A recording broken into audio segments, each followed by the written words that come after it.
good morning mga paps, mga customer. So, meron tayo nakitang video tungkol sa double booking. So, sabi ni mamang customer siya dati. Naiinis daw siya kay Lalamove dahil sa double booking na yan. So, kaya daw siya nagpa-Lalamove dahil wala siyang oras para kunin yung kanyang parcel doon sa kung saan man yung parcel niya. So, reaction na natin yung video niya. So, ayan po, pakita ko yung video. So, yan. Totoo yan, pare. Di ba? Totoo yan. Kaya ka nagpapadeliver, kaya ka nagpapalalamove kasi wala kang oras, walang hindi convenient sa'yo pumunta doon sa isang lugar para pick upin mo ng sarili mo at iuwi mo sa bahay mo or may gagamitin kaya ka nagpalalamove kasi kailangan mo na siya right away. Yan nga po, nakita na natin kung ano yung sinabi ni customer. Tatlo sila actually. So, nagtulong-tulong sila para magbigay silang argumento. So, yung argumento nila, sa tingin ko kasi kulang yung pag-aaral nila sa mga Lalamove. So, sabi nila, kaya sila nag-double booking dahil gusto nila kaagad makuha yung kanilang parcel. Kailangan nila daw talaga yan. So, valid naman yung ano nila, yung reason nila. Ang problema lang, parang yung ano nila, yung setup nila, parang noon pa, yung hindi pa nagbago ng strategy sila Lalamove.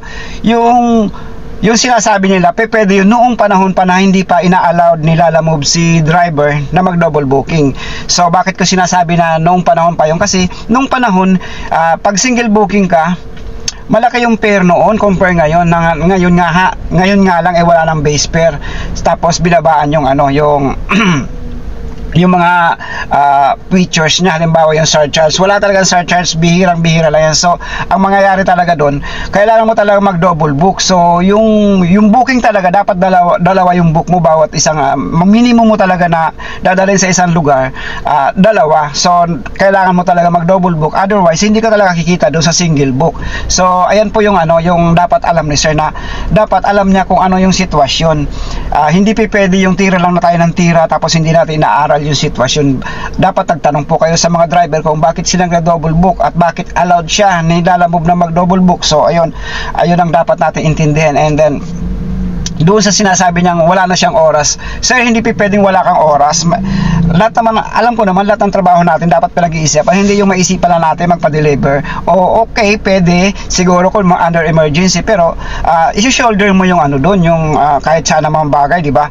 Kapag emergency, katulad ng halimbawa kasakay ng airplane tapos nagbook ka agad, di ba? Ang taas ng fare. Otherwise doon in-schedule mo siya, mababasa. So ganoon din sa sa kalakaran ng ng Lalamove, dapat schedule mo para maka-double book si mamang rider at saka nakatipid ka rin. So ayun nga lang, hindi sa gusto mong oras, hindi sa ora-orada ka agad kasi nga trabaho to, dapat talagang intindihin natin na give and take dapat yung driver at saka ni customer. Hindi pwede kung yung maisipan mo lang na hindi ka magbabayad ng corresponding sa gusto mo. Hindi naman pwede yun. Paano naman kikita si driver, di ba? Trabaho niya to so dapat talaga pag-isipan po natin kung ano yung mga sinasabi natin, kasi minsan yung sinasabi natin parang mema lang walang basis di ba? So parang nagbe-base ka 5 years ago. So ang laki na ng pinagkaiba ng ngayon ng mga delivery services. Actually, Lalamove talaga noon ng mga bago mag-pandemic is nag-iisa lang talaga siya. And then ngayon, marami ng delivery services na pwede mong pagbukan ka. Yun nga lang, mas mataas talaga sila doon. So, ayan po yung yung stance natin na dapat talaga intindihan natin kung ano yung mga pinanggagalingan ni mamang driver, hindi yung nababash yung mga driver dahil sinasabi nyo bakit ganon. So, sana po maintindihan po natin mamang nagko-komento, yung mga nagbablog na tatlo. So marami po salamat sa inyo, at sana po doon sa mga customer naman maintindihan natin na trabaho po talaga to, hindi lang po inuutosan natin si mamang driver, trabaho po talaga nila. So kung gusto natin gumanda yung buhay ni mamang driver at saka dumali rin yung buhay niya, dapat naintindihan po natin talaga lahat na ito po ay trabaho lamang at walang personalan. Maraming salamat po sa inyong lahat, at ingat po sa atin lahat mga paps. And mga customer, maraming salamat din sa inyo. Thank you very much.